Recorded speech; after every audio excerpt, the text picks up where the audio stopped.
Carl and Damon here from Games at Brrraains A Head-Banging Life, gbhblofficial for short. And as they made what into a movie? It's animated feature film time as we're taking a look at the Angry Birds movie, 2016 already. 8 years old as of the time of recording. An animated comedy film based on the Rovio Entertainment video game series of the same name. Produced by Columbia Pictures and Rovio Animation and distributed by Sony Pictures Releasing.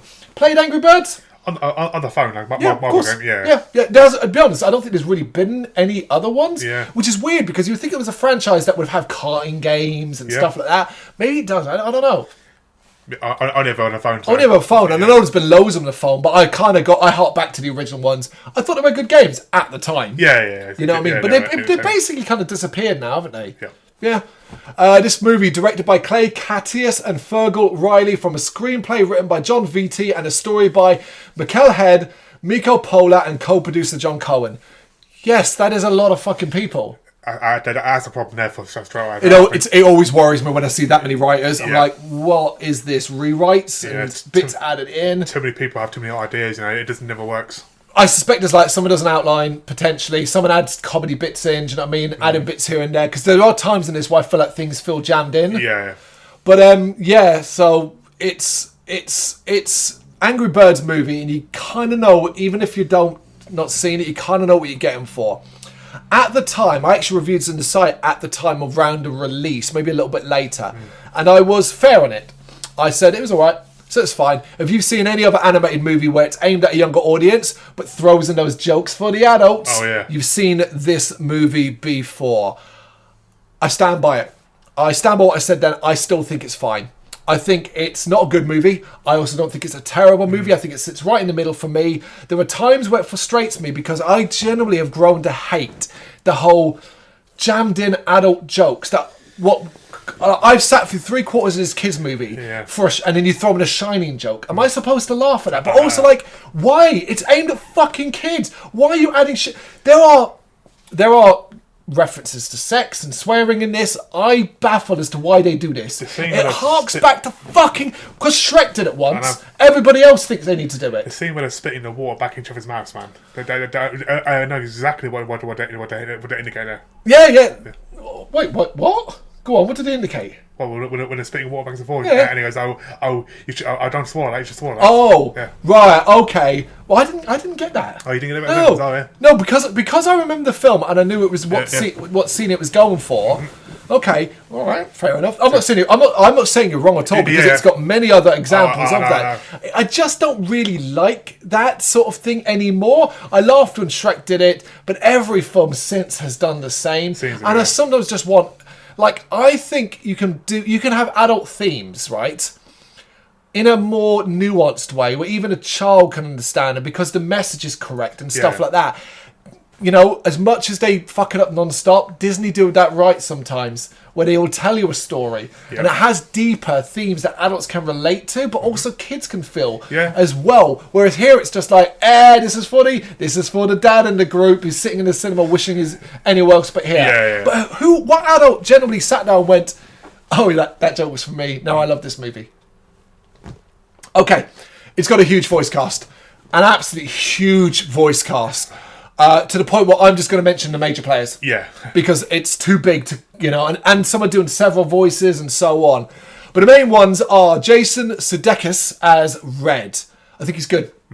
I don't think the problem with his voice is it doesn't stand out. No. But it's fine. Josh Gad as Chuck. I can't stand Chuck. I'm not a big fan of him at all. I'm not a big fan of Josh Gad either. Tends to play the same sort of role as well. Yeah, he's Olaf and even Frozen. Danny McBride as Bomb. Look, I like Danny McBride when Danny McBride is being funny. Danny McBride. Have you ever seen This Is the End? No. Good God. He is funny in that. Maya Rudolph as Matilda. Sean Penn as Terrence. Which is I don't know. Is that the joke? That you've got Sean Penn and all he's doing is grunts? Is that the joke? I'm guessing so, yeah. Peter Dinklage as Mighty Eagle. One of the best voice actors in this. Yeah, definitely is. Bill Hader as King Leonard Mudbeard / King Pig. Good in this as well. I like Bill Hader. So do I. And probably one of the best voice actors in it because I kind of find the guy so funny. Keegan-Michael Key as Judge Peckinpah. Do you know who Michael Key is? You ever seen Key and Peele? The sort of comedy series? The name's familiar, but I You might recognise some of the skits and stuff like that if you ever see some on YouTube. Okay, so the budget for this film was apparently around 73 million. It's a lot of fucking money. Yeah. But you can tell the animation is insane. Yeah, definitely. And it's fast and there's a lot of moving parts and stuff like that. But it took in 352 million at the box office. I'm not surprised by that. Which is why we got a sequel. We got a sequel in 2019. But that was it. Nothing since. Never say never, but that was 5 years ago. It's like you said, even all the games. I've not seen like Angry Birds game for ages now, so it's something happened. I'm pretty sure it still goes on. No, I'm pretty sure there are loads of different variations on it. I'm sure there are. I just don't know if I haven't kept up with it, if I'm honest. Yeah, that's the thing. So yeah, I mean, back in the day, I thought the idea of an Angry Birds movie was dumb. I still think it's dumb. But I think they did the best they could with it. And this watch for this talk through is the first time I'd seen it since I reviewed it for the site. I've only ever seen this movie twice now. Yeah, me too. Yeah. The intro is rough. And it follows the tired formula of being aimed at kids but winking towards adults. That intro will immediately make you go, oh, there we go. Red, a flightless bird, is racing across Bird Island with a basket shaped like an egg. He ends up falling off a cliff and we get lots of supposed laughs as he desperately tries to recover while taking damage and falling to catch the egg basket. Youngsters will laugh at the silliness of it, and for adults there's a groin joke because he's a bird and he lands legs across, and even though you can visibly see he doesn't have a dick or anything like that, he apparently still goes, ha ha ha. Red arrives at a house where he puts on a clown costume, revealing he was hired for a young bird's hatch day party. However, he is late and the cake inside the egg basket is ruined. The father starts to insult Red, who snaps and throws the cake in his face before accidentally cracking the unhatched egg. This leads to the opening credits and the titles too. And this is another thing I'm sick of. Don't forget, the squirrel was...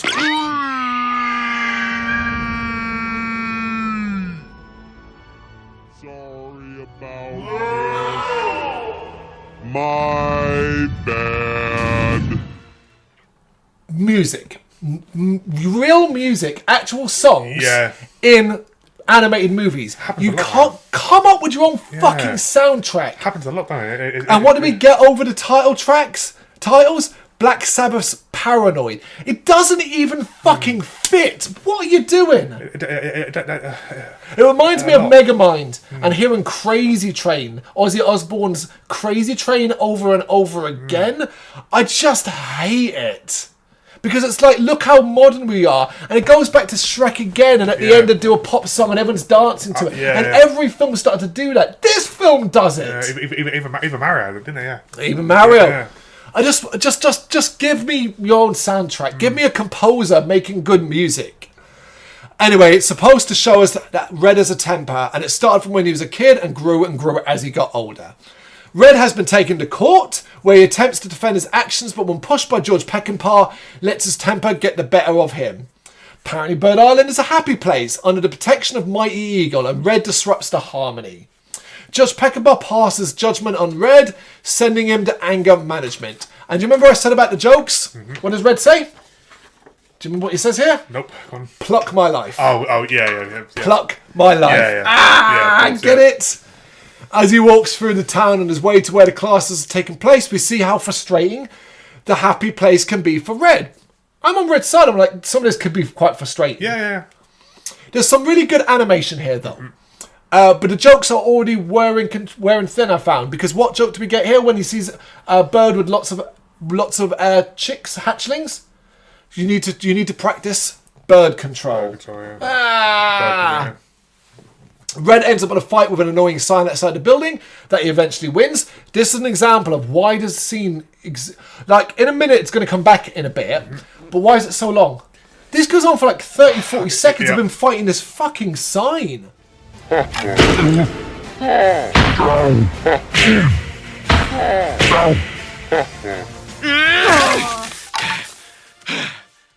He goes inside and finds a tranquil place that he immediately hates. He is met by Matilda, who is overly encouraging, and she brings him to a room where some other birds are waiting. Matilda tries to get Red to tell his story, but refuses and tries to leave. Matilda, who's basically hyperactive, is having none of it and physically sits him down, reminding him that it's her who will tell the court that he's passed the course. So you basically have to stay. Yep. Chuck is then introduced, and we learn that his issue is speed, but I also suspect he might be on drugs. Yeah. But also, he's a liar. Like he's an embellisher. Yes. Now, we're going to try and make you like this character, and I struggled a lot. Yes, definitely. Terence is next, and he communicates in grunts, and whatever Matilda reads in his file, it terrifies her. Apparently an incident, but it's so terrifying. Yep. It makes him look scary. And you already know where this character's going. It's going to be like, oh, he's going to turn out to be a really nice guy at the end, and all that kind of thing. The last bird is Bomb, and he reveals that when he gets upset, he literally blows up. Chuck, really excited about this, wants to see it. Also, Red wants to see it, and they try to encourage Bomb to blow up. Matilda sets the course in motion, trying to get the birds to do some yoga poses, but the effort causes Bomb to explode. Following that, Red is walking home with Chuck and Bomb trailing. Red is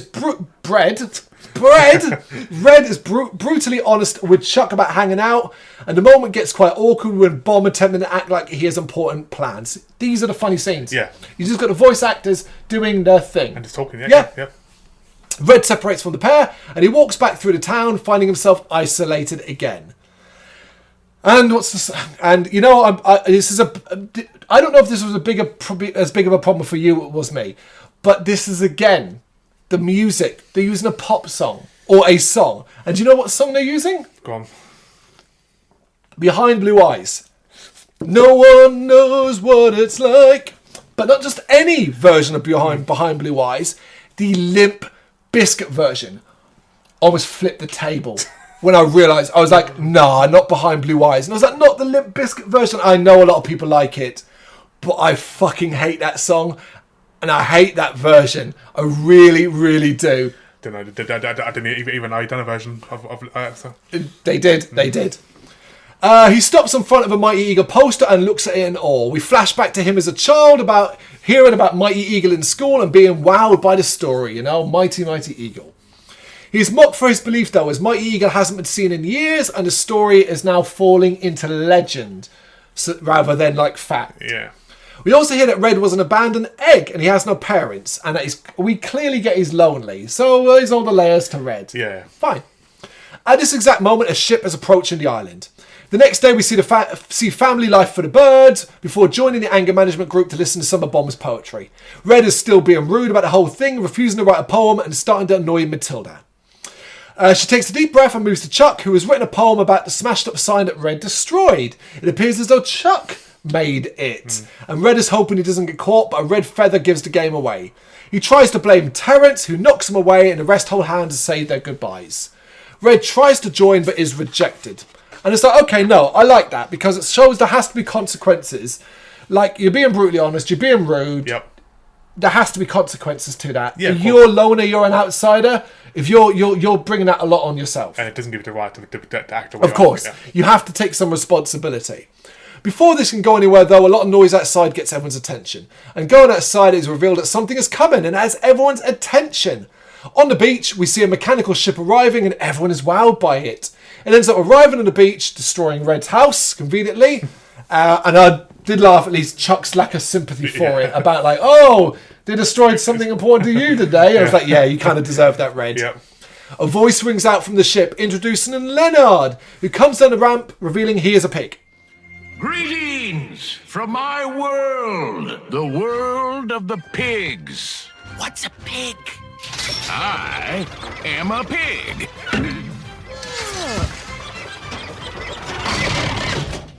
The birds don't know what a pig is, but Leonard explains it has come from Piggy Island after seeing Bird Island, and he means them no harm. He and his first officer sail the seas and come bearing gifts, looking to make friends. Red confronts them, though, about destroying his house, much to the annoyance of everyone else. The pigs are welcomed by George Peckinpah, and a big event is thrown later that night to celebrate. The pigs take centre stage, and Leonard showers them with flashy things and gifts, including a slingshot that they can use to get around the island faster. Oh, yeah. I wonder if that'll come into play. Red points out that there are more pigs now, when Leonard said there were only 2. But he is ignored, mainly because he keeps heckling Leonard. The Angry Birds movie does have funny scenes. It does, yeah. And Red heckling him throughout this is funny. It's funny, yeah. I liked it. Leonard gets a measure of revenge though by volunteering Red to use a slingshot, and under immense peer pressure, Red ends up being launched over the island. He ends up on the beach by the pig's boat, and Chuck arrives with the idea that they should search the boat. And I was like, where did Chuck get this idea from suddenly? Do you know what I mean? I thought he didn't like Red. Red doesn't take long to agree, and Bomb joins them as they go aboard. Well, isn't that convenient that Bomb's there as well? Yep. Inside, they look around, and Bomb ends up falling through the floor where tons of pigs are hiding in the hull. Red, now believing he's justified, marches back to the party, interrupting to reveal what he found. However, it doesn't go down the way he thinks, and instead it makes him even more of a pariah. Leonard lays it on thickly though, suggesting that the other pigs hid because they were simple, and he needed to be sure to be safe here first. Look, they're simple pigs, simple folk, and I was worried about them. Clever, yeah. Yeah. It works. Yeah. He claims they were going to put on a cowboy show and starts to cry, suggesting they will leave. Judge Peckinpah stops the stow by welcoming all the pigs and sending Red away. And just in case you, the viewer, aren't clear, we get a sinister smile from Leonard now. Of course. Like, I never really get why they do that. It's like, even if you don't suspect it, it's going to go there anyway. The plot is so obvious. Yeah. If you've never played the games or have any clue, it's so obvious that the bad guys. Red's the outcast, suspicious. Everyone's all accepting. It's going to be proven right. Yeah, exactly. We've done this story's not new millions of times, aren't you? Absolutely. As time goes by, the pigs began to become part of the fabric of life on the island, putting on shows for the birds, but annoying the hell out of Red. Meanwhile, anger management continues, and Red isn't making much progress, much to the frustration of Matilda, who isn't even trying. They're painting, but it is interrupted by Leonard and some pigs being given a tour. And these are the jokes that fall flat. When this film's funny, it's when the actors are just allowed to do their thing. Yeah, just talk. But when they have to say things like, oh, pose for an Instaham, it falls so flat because you've forced it. You forced it, yeah. Yep. Leonard sees an egg and is amazed by it. The bird given the tour is surprised to hear they don't lay eggs, and Leonard says he wishes he did, which leads to an amusing dream sequence where he is whining and dining the egg and having a wonderfully romantic time of it, to say the least. Yeah, just a bit. Back to reality, Red tells them off for holding the egg because they're fragile, and he and Leonard get into it. Red asks the question no one else is asking, as we see another ship full of pigs arrive. Basically, I thought you were travellers. Yep. You appear to be coming here to live. However, no one wants to hear what Red has to say, and he looks to a statue of Mighty Eagle. This gives him an idea, and he goes to see Chuck and Bomb, getting them involved in his scheme to find out what the pigs are up to. Chuck and Bomb do think the pigs' behaviour is odd, but aren't convinced that it really means anything. Red reckons the Mighty Eagle could find out, and the other two have odd visions of Mighty Eagle's mightiness. In particular, Chuck. Right? Yep. Now, I'm not saying these are jokes about whether Chuck might be bisexual or gay, but Chuck certainly has sexual thoughts about Mighty Eagle. 100%. Particularly his ass. Mm-hmm. Who is this for? Back to reality, they point out it's just a legend, but Red reckons that Mighty Eagle resides at the top of the mountain, and they go there and asks for help. They agree on route across extreme locations. Here's another example of a scene that should be cut. Yeah. This is ages, and on the way, all they do is discuss what Mighty Eagle's battle cry might sound like, doing different annoying versions of it. It actually is annoying. It is annoying. I actually found it grating to my ears, and that I actually skipped ahead and then went back just to make sure I'd missed anything, because I realised, I can't, because what if there's a scene in between? Yeah. But just the and all the noises were just so irritating. It wasn't needed. It wasn't needed, and it's very long. It goes on about a minute. Mm-hmm. They arrive at the top and find themselves on the wrong mountain. Ha ha ha. Eventually, they make their way to the top of the right mountain and find the legendary Lake of Wisdom. Chuck is amazed to see it, and he and Bomb have a drink from it, and they swim in it, and all of that. And this is where they're spitting water into each other's mouths. And Red climbs up to an empty nest and realises that no one's been here for years. But them swimming in the lake annoys Red. And I realised at this point, this film doesn't actually have a story. It's skit off the skit. That's what it is. Is we have skit, move to the next one, and what the vein that was supposed to connect everything together is really thin. When you break it down, what is it? Ignoring the character-based stuff, the story is, here's Bird Island, and some pigs have come along. That's it. Yeah. we've got Red, who's got anger management, and that's it. Even the other characters, Chuck and Bob, don't have stories. Like, all it is here's a bit, here's another bit, here's another bit, skit after skit after skit. It's, I mean, for a very basic game, it's how. Well, obviously they did it, but how to make a film? Yeah, I mean, you are going to struggle, but I was kind of like, it just hit me here, and I was like, oh, because we're doing this lake skit, and I'm like, oh, that's what this film is. This is what it is, and this is where I think is where you get these several writers of doing different things and adding bits in, because either a first writer or the outline was a 30-minute movie, and it's like, right, we need to fill this out.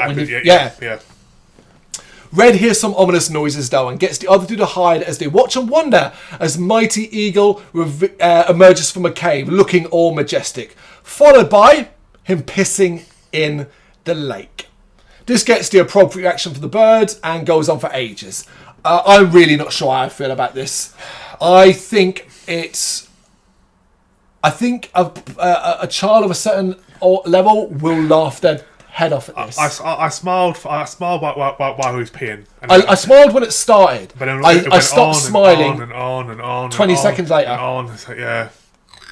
That's the problem. Too long, right? Yeah. Like when he first, you know what I mean? Like when it first happened, I was like, okay, fine, that's a bit, you know what I mean? That's kind of, but like, yeah. But I do think a child of a certain age will laugh their head off. 100%, yeah.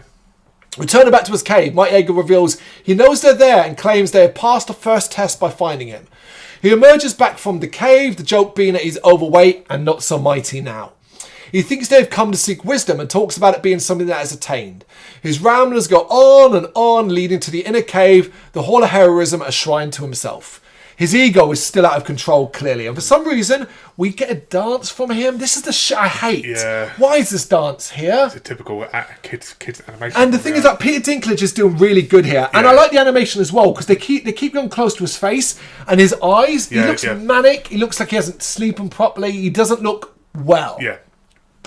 On the island, Leonard is showing the birds the magic of helium as they prepare for a big party.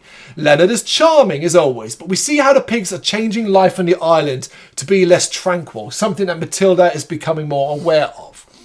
Back to Mighty Eagle though, who is now serenading the birds with a song about himself. He demands that the other birds sing some of the verses, which they do. And I wrote here, what's the fucking point of this? Like, what is the point of this scene? The filler. It's a filler. It's a filler, yeah. You're doing it again though, remember, hypothetical question. Yeah, Doesn't always need an answer. The point is, you know it, right? You would agree. Yep. If this wasn't there, make no difference. Not needed, Eagle soaring free, defender of our homes and liberty. Bravery, humility, and honesty. You must have grown up singing this song in school. Red finally gets to the pigs, but Mighty Eagle walks off, much to Red's anger. Chuck points out that Mighty Eagle's lack of interest in others is awfully familiar. Yeah, fair point. Red follows Mighty Eagle outside and finds him peeping on some birds in a mud bath. And this is where I think they go too far. Yep. I don't think this is funny. I think this is inappropriate of people for a certain age. Like, you've got him peeping through binoculars on female birds in mud baths. What are you saying with that? Well, we know, as adults, we know what they're saying. But I think most kids would understand it as well. The fact you think that's a joke, you can say I'm taking it too seriously. I am, but I just didn't like it. I think it was like, I thought it was weird because Red like is kind of obviously like, oh, you're disgusting for that, or that kind of thing. But it's like, why have it there? Red demands he helps, but ends up seeing the pigs building something worrying. He asks Mighty Eagle to fly them down, but Eagle refuses and tells Red that he is retired and that he should take care of it himself. Oh, I wonder if this is going to stick. Yeah. Red, furious, confronts Mighty Eagle about his legend status, but Mighty Eagle is stubborn. And I wonder if he's going to change his mind eventually. We know what's going to happen. He will, but like in the most basic way possible. Yeah.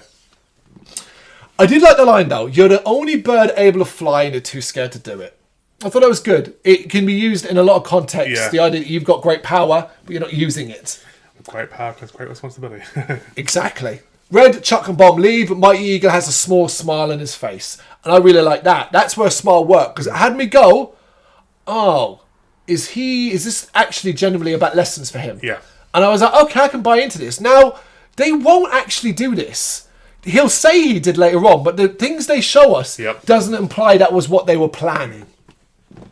They make it back to the island, and as night has fallen, a big party is in full swing. For some reason, it's super modern with a dance floor and DJs. And what are those DJ pigs dressed like? Daft Punk. I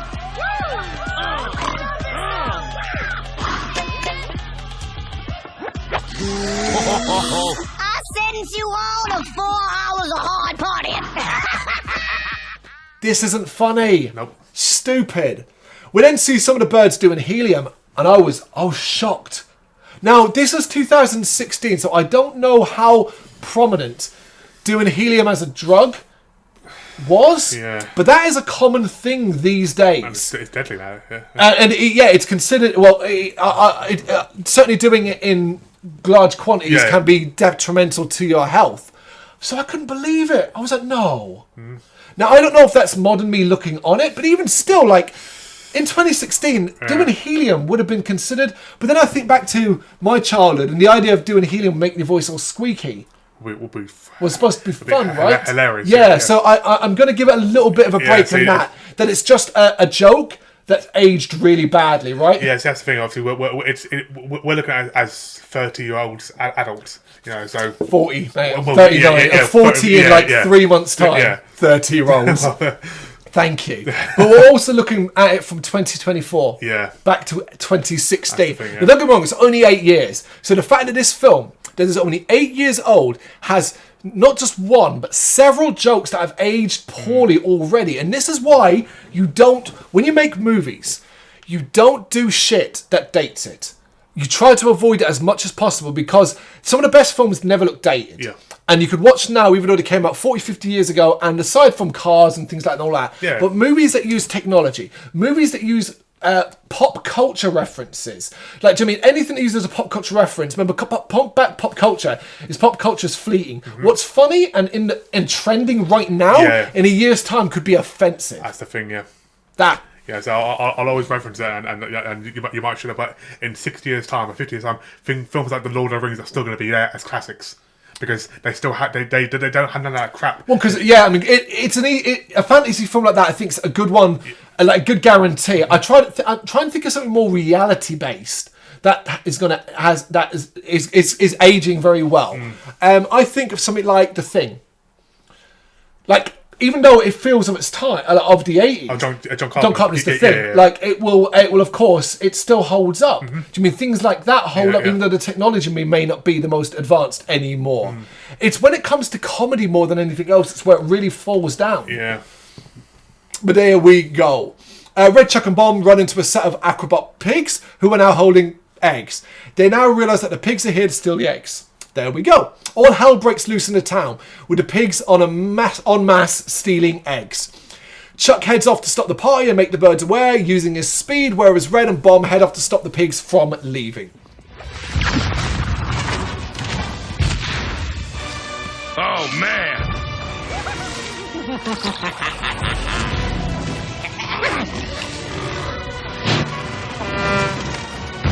Right on time. Excellent. Chuck does what he can to get the attention of the birds, but it's too late. The pigs are leaving, and Red and Bomb are unable to stop them, eventually falling in the water, trying to blow up the chain, and the pigs escape. And I like that. He's like, okay, cool, that's how we continue. Yep. We praised the animation. It's when they're in the water. Yeah. I was like, oh shit, that looks really good. Like, do you know what I mean? I could acknowledge it, you know? Yeah, definitely. The next day, everyone looks over the wreckage of the town and the horrible realisation that the eggs have been taken. Red looks on, and I really thought it was good writing here. It would have been very easy to make Red go, ha, I told you so, and be that person, but he doesn't. Nope. He doesn't. Even when Judge Peckinpah arrives to ask for Red's help. I like it because it makes the gravity of the situation actually feel big. 100%. There's no jokes. There's no Red giving it all, I was right, that kind of thing. It's just an emotional moment. Yeah. Everyone wants his help. He was the only one who saw the pigs for what they were, and they want him to lead something Red is against. Chuck hilariously does take over and makes it weird. Yeah. Unfortunately, by suggesting the ladies get busy laying some new eggs. Sex jokes, kids! Isn't it funny? Red steps up and declares that they're going to get the eggs back by building their own ship and going after the pigs. He declares that they need to be angry to do this, and everyone cheers. So, Angry Birds. Yep. Cue to a fast-paced montage of boat building and the birds heading off to Piggy Island. Thank you for making that short. Yeah. It's about 30 seconds to a minute. Yeah, I'm okay with it. There's no need to drag it on, yeah. Yep. Speaking of which, the pigs are making a big song and dance of their egg capture. It turns out that Leonard is actually King Mudbeard, and he presents the eggs to the watching crowd. He proclaims a feast to take place in 2 nights' time. And I was like, well, that gives the birds plenty of time to get there, doesn't it? Why 2 nights? Why not tonight? Mm-hmm. Speaking of which, they are arriving on Piggy Island and stare at the huge town in front of them. This is where, again, the animation, the amount of detail in these buildings is impressive. It's dominated by a castle and red figures. That is where the eggs are likely being held. Matilda speaks up and tells the trio that they should forget what they learned at anger management, which hilariously is really easy for all of them because it turns out they learn fuck all, which I did laugh at as well. The walls around the town are a problem though, and Red reveals they're going to have to use the slingshot that the pigs gave them, and it's just like the game. And I am going to praise the way they utilise the game's physics and the different bird characters into the assault on the town. Yeah, definitely. It's done well.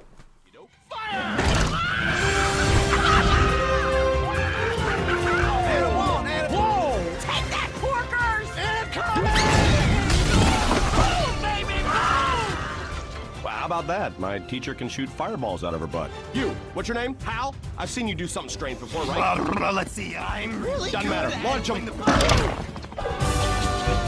Oh, this guy looks good. He's gonna make it. This is incredible. We're witnessing history right now. Nope. Hey, he's coming back. He's coming. Duck. Get down. Did we win? The birds start being launched and unveil the video game powers to stop causing chaos in the town and destroying buildings, just like the game. Yep. The destruction now gets the attention of the king, and he sees the army of birds led by Red. He then makes an announcement that the birds be captured and the eggs will be eaten for lunch. Just eat them! All of this is being seen through binoculars by Mighty Eagle. More birds are launched, each with their own unique power, but they can't quite reach the castle. It's just too far away. Yep.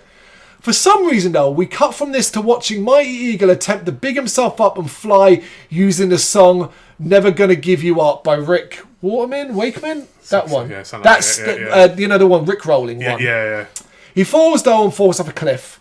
What the fuck was that for? Again, it wasn't needed. Back with the birds, Red gets in a slingshot and asks Terrence to use his strength to pull it back further so he can hit a boulder in the distance, which he bounces off and crashes into the castle. Get it? Bounce in. Yeah. Red is inside the castle now and everyone cheers, but King Leonard sends his guards after him, all while having the eggs transported to a different room, which I did laugh because they put a sign that saying no eggs in here. And I was like, that's my humour. That is Viva Pinata humour, man. It's a stupid little pun here. Exactly. It's never going to work. And it does come back in another funny joke later on. Chuck is launched next and ends up in the castle with Bomb shortly following. The Piggy Air Force is now called in. And I was like, do that first. Why are you waiting until they've been smashing up your town? As they start dropping TNT on the birds in the town, Terrence steps up to be launched, but his weight ends up breaking their slingshot. Meanwhile, Red is searching the castle, where we get a weird Shining joke. That's the one I referenced. Fucking weird. It's the 2 girls, but 2 pigs dressed as a girl. He opens a door and they're like, come play with us.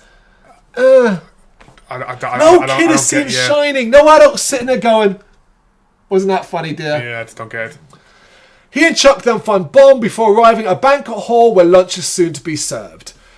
Red is coming up with a plan, but he dismisses Chuck's skills. He now reveals he is so fast, he's akin to Quicksilver from the X-Men. So, do you remember that scene in X-Men Days of Future Past? Yeah, was it First Class? No, First Class. Yeah. No, it's Days of Future Past and the third one, Apocalypse. Yeah, it's one. But the first one where they rescue Magneto and he does the slow motion thing and stuff like that.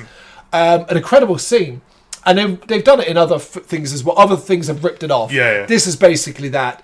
Chuck running around in slow motion, messing with the guards.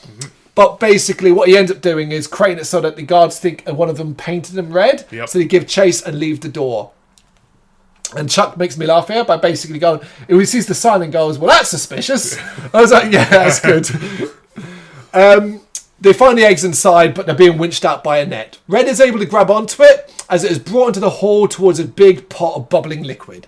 King Leonard sees them and Chuck and Bomb try to break in. As the eggs are lowered, Red attacks the pig with the switch and stops the eggs from being dunked. But he falls out the window and he's hanging there on the wire with the switch on the end. Red now sees Mighty Eagle flying, but he's going the wrong way, so he ends up using... At the end of the call scene, they basically argued over what was Bomb's version of it. Yep. And Red uses that, which does actually get the attention of Mighty Eagle. So it seems to have actually been his call. Mighty Eagle smashes his way into the banquet hall, but ends up knocking himself out. I laughed at that. I was like, well, that's very good. Yeah. Chuck and Bomb now get inside, and their arrival brings Mighty Eagle around, who grabs the eggs and start to fly off. Red, Chuck and Bomb also grab the net, but before they can escape, the king grabs Red's ankle. Other pigs then grab the king, and the strain is so much in the net, one egg pops free, bounces into the banquet hall where it slightly cracks. Refusing to leave an egg behind, Red lets go so Mighty Eagle and the rest can escape. Love it. This is how you do the redemption story. Yeah, it's like the hero scene, I'm not going to leave an egg, no eggs left behind. It's that attitude, isn't it? Yeah. Yeah, also it makes him out to be the hero. To save Exactly. Yeah. It's actually heroics. The birds are making a run for it, but a pig army is too many, and Bomb heads off to destroy the ramp from where the Air Force is coming from. Meanwhile, Red has the egg, but is surrounded by pigs. Luckily, the big pot of liquid collapses behind him, because where my eagle slammed into it, it knocked it off its sort of stand. Yeah. It collapses behind him, sending everyone scattering, with him and the Pig King ending up in the chandelier. Of course, meanwhile, Bomb initially struggles to blow up, but finds the power in himself to cause massive destruction. So basically, instead of relying on other people insulting him, he starts to insult himself. Yeah. It works. On the chandelier, Red and the King, it ends up collapsing because it's too heavy. It falls through floor after floor of the castle. Again, good visual gags here. Yeah. The different things on different floors. Yeah. We actually see that in another scene where Chuck goes flying through the castle. He goes room by room by room. Again, the animation is Animation's wonderful. And the visual treats are what is very, very good. As the birds run through the town, a dangerous-looking tank arrives and they panic. But Terrence is inside and the rest of the birds get aboard. Red and the King have landed in a giant room filled with dynamite. And the King has the eggs and uses a candle to start to heat it. Ill-advised to do that in a room full of dynamite, which is for some reason under your castle. Oh, no. It's a silly film. It works. Yeah. Above, unaware that the pot is balanced precariously above them, Red is getting mad, but changes tact and calmly tells Leonard that he has won. So instead of using anger, he's going to use calm to win this over. This surprises the King, obviously, and he starts to let his ego take over as Red compliments him. Red is able to yank the pile of dynamite out from under him, getting the egg and causing the candle to fall into the dynamite where one is lit. They fight, and as the King bears down on Red, the metal pot falls and lands upside down on Red, effectively shielding him from the explosion that follows. An explosion that wrecks the entire town, and with the birds all escaping by the skin of their beaks. So I can do puns too. Yeah. Amazing. The animation. Yep. First, I love the idea of that pot, because it was made out to be a cast iron pot. It's a clever way for Red to survive, but the explosion, the destruction through the town, it was really good animation. 100%, Really loved it. Yep.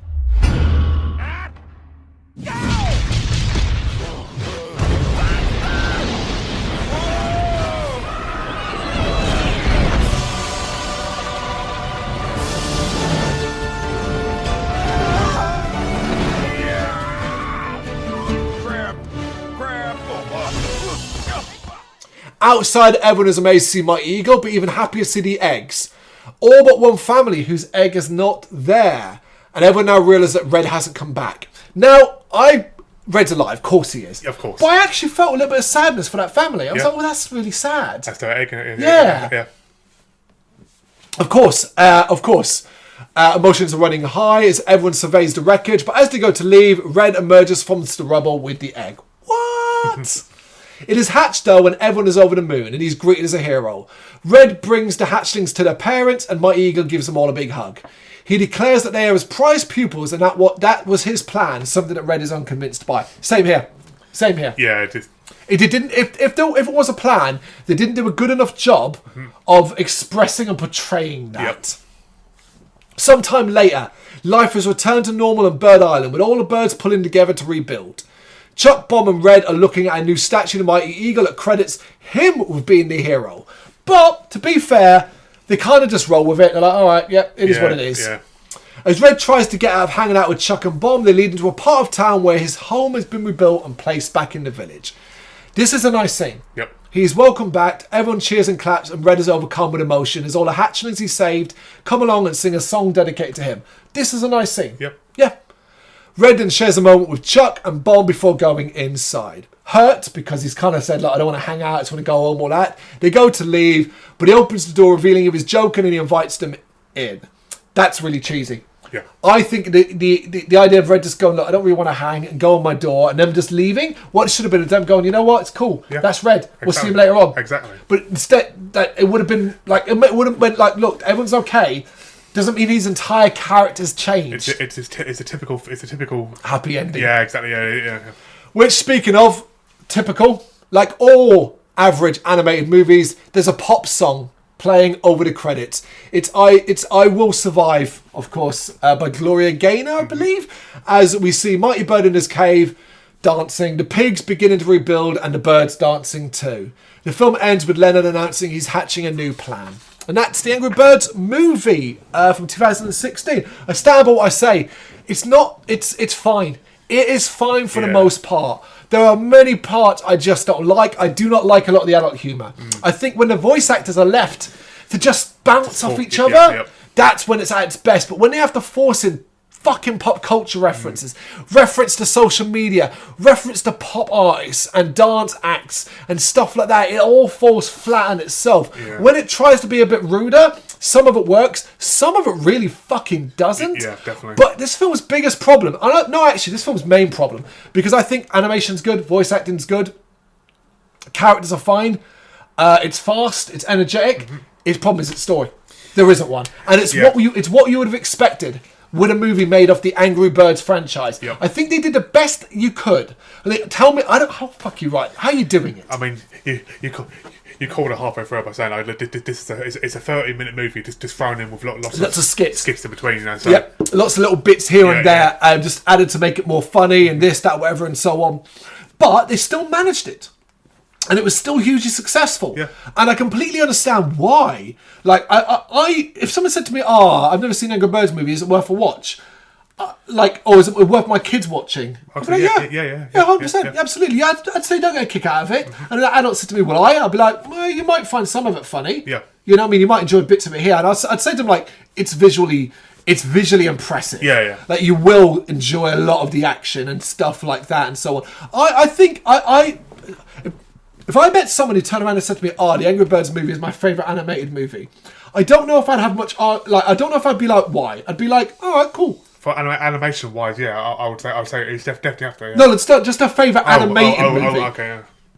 I'd be like, fine, yeah, like, do you know what I mean? Like, used to our role. Like, what? Like, because we've all got different ones, like, in regards to that. So, right. I know it's sacrilege to say this, but I don't care for the Shrek movies. And the way people act, like the first one is some massive classic now, I really struggle with. I enjoyed the first one. I enjoyed it. They went stupid with 2, 3, 4, 5. Weirdly, I think the second one is the best one. I think Forever After, the last one, is actually pretty good as well. I think the third one's the problem, the one with the kids. Yeah. The one where he wishes to go back with Rumpelstiltskin, I think that was pretty clever. Yeah, the whole memory loss here. Yeah, I think that, but again, we did this thing, we're getting off topic. But yeah, like I'm trying to think of what's... Right, one of my favourite that I think is so ingeniously done, and it's a shame we can't cover it because it's not a video game. Although it's had a video game made out of it. Yeah. Cloudy with a Chance of Meatballs. And I love that one. But I also have a lot of nostalgic love for that because my child, when he was very, very young, he watched a shit ton of that movie over and over again. So I've got a nostalgic love for that. Toy Story, I mean, that's an obvious one. Bug's Life. It's just a bit of a rip-off of the Magnificent Seven story. Yeah. You know, I mean, stuff like that. I'm not too hot on, really. You know, there are many Disney and Pixar ones that are good. You know, WALL-E, of course, great film. I mean, we go on for ages here, but yeah, like I wouldn't be annoyed or like disappointed with a person who said this was. I'd ask them, have you seen many? Because, like, do you know what I mean? By comparative, by comparison, there it is. This would be a good film if it was like the only or very few similar films. Yeah. But by comparison with all the others that exist, there's its problem. That's why it's average. It's because it's doing nothing new in any way, shape, or form. I mean, if I'll give this probably a 5 or a 6 out of 10. I would. I think I gave it a 6 on the site. I think I gave it a 6 out of 10, which I stand by. I stand by. Now, here's the thing. I also reviewed the second movie on a website. Have you seen it? Yeah. Oh, I've not seen it. Yeah. When it came out, but I've not looked at that review, so I can't remember what I'd give it. But here's a clue. I don't remember a single thing that happened in the second film. I'm sitting here right now trying to think. What happened in that film? That's always a bad sign. And I can't remember a single fucking thing. That's always a bad sign. That's a really bad sign. Yeah.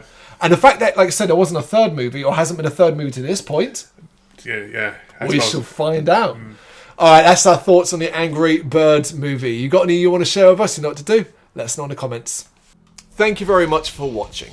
If you'd like to see more content like this, please consider hitting the subscribe button. It is gratefully appreciated. You can find us over at gbhbl.com, our full website where reviews, news and so much more goes up daily. We're also on all social media platforms, Facebook, Instagram, Twitter, Threads, at gbhbl. Just search for gbhbl and you will find us out there. We also have merchandise on sale. You can access the shop via the website.